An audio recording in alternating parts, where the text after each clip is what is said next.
गुरुजी चरण स्पर्श। खुश रहो। कहाँ से हैं आप? मैं सारंगपुर से हूँ और इंदौर में मायका है मेरा। हाँ। और मैं यूट्यूब पे आपका देख रही थी दिल से, तो मैं सोच रही थी मैं छतरपुर आपसे मिलने जाऊंगी। वाह, कितने दिनों से जुड़े हैं? 1 महीना हुआ होगा मेरे को। बाकी मेरे को आपसे बहुत ज्यादा हाँ है।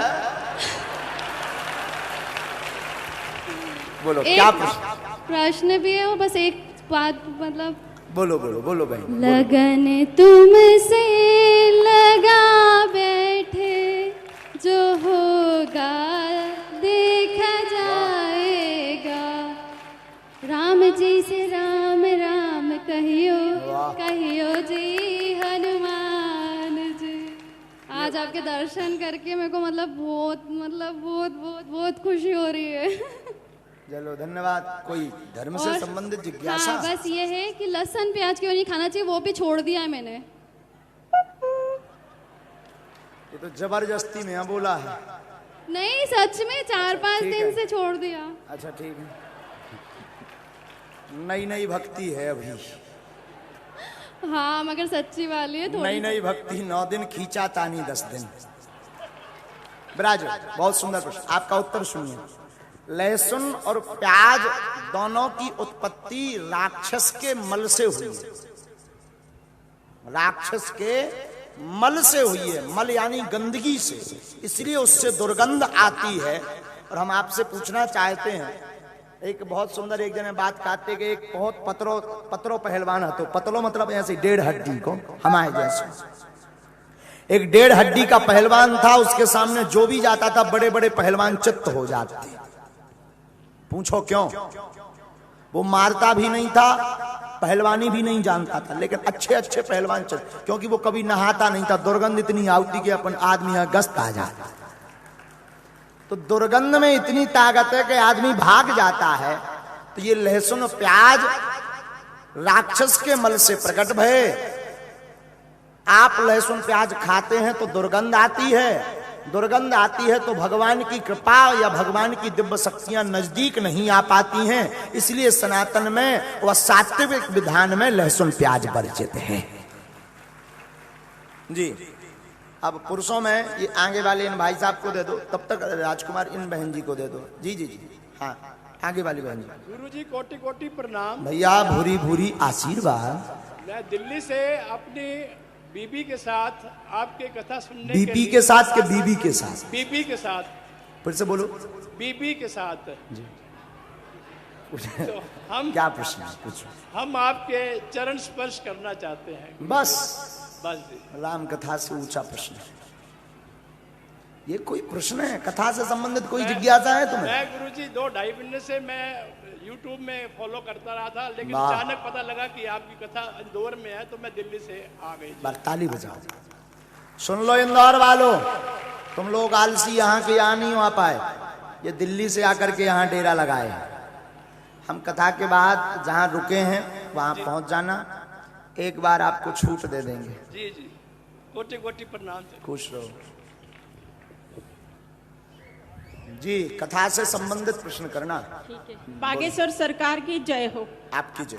हाँ, मैं ये पूछना चाहती हूँ पंडित जी से कि अभी जो कोरोना काल आया था उसमें बहुत से लोगों की जो मृत्यु हुई है, तो उसमें मेरे ससुर भी एक्सपायर हो गए थे। तो जो क्रियाक्रम ठीक से नहीं हो पाया है, जो 13 दिन घर में पूजन पाठ जो होती है, तो वो सुख शांति नहीं हो पाई है, तो उसके लिए अपन ऐसा कौन सा उपाय करें जो अपने को ऐसा लगे कि अपने को शांति मिले और मोक्ष को प्राप्त हुए? बहुत सुंदर प्रश्न। समाज हित का, देश हित का आपने बहुत ऊंचा प्रश्न पूछा। क्या नाम है बहन आपका? मेरा नाम रानी उपाध्याय। कहाँ से हैं? मैं इंदौर से हूँ पंडित जी। एक बार ताली बजाओ, बहुत बड़ा प्रश्न किया।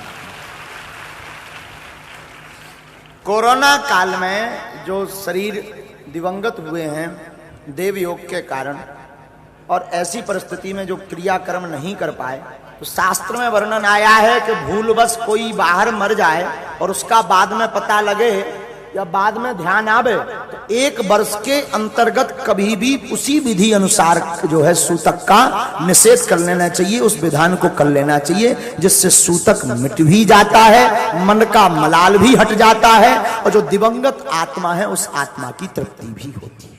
बहुत अच्छा लगा, क्योंकि ये क्वेश्चन मेरे हस्बैंड ने बोला था कि आज जरूर पूछ के आना। बहुत सुंदर प्रश्न, ये आप जवाब उनको भेज दीजिएगा, इनको कुर्ता वालों को दे दीजिए। हेलो। हाँ हेलो। महाराज जी, हाँ जी। आपके चरणों में समस्त बुंदेलखंड वासियों का चरण स्पर्श और मेरा चरण स्पर्श। मैं झांसी बुंदेलखंड के छोटे से गांव बड़ा गांव का रहने वाला हूं। मैं पहले कथा नहीं सुनता था, लेकिन आपसे 1 महीने से जुड़ा हूं। डेली आपसे मिलने के लिए तरस रहा हूं। आज आपने धनुष यज्ञ सुनाया है। मैं बचपन में 10 साल की उम्र में एक पाठ करता था जो लक्ष्मण जी का है। वो मुझे पाठ की 10 लाइन याद आ रही हैं। अगर आप आज्ञा करें तो मैं आपके चरणों में प्रस्तुत करूं। अपने चरणों में करो। रघुवंशन में जैते होई, तेह समाज अस कहे न कोई। कहीं जनक जस अनुचित बाणी, विद्यमान रघुकुल मणि जानी। सच्चे योद्धा सच्चे छतरी, कभी अपमान नहीं सह सकते।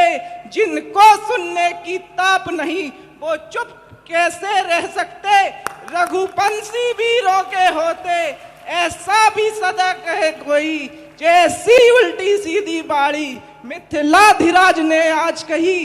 रघुवीर रामचंद्र जी के होते, अनुचित बाड़ी क्या डाली है। यह शब्द हृदय में चुपते हैं, पृथ्वी वीरों से खाली है। मेरा तो स्वभाव ऐसा है, तौहीन ने मुझे गवाया है कृपा गुरु के चरणों की, बल और प्रताप तुम्हारा है। वाह। जल को थल कर दूं, थल को जल कर दूं, तोड़ ले आऊं चांद सितारों को। मैं की तरह पीस पास डालूं पृथ्वी और पहाड़ों को। मेरा तो स्वभाव ही ऐसा है, तौहीन ने मुझे गवाया है कृपा गुरु के चरणों की, बल और प्रताप तुम्हारा है। सुनऊ राम रघुवंश मणि, रघुनंदन रघुवीर। इन अपमानों ने किया मुझको आधीर। जय जय श्री राम, जय जय श्री राम। बहुत बहुत धन्यवाद।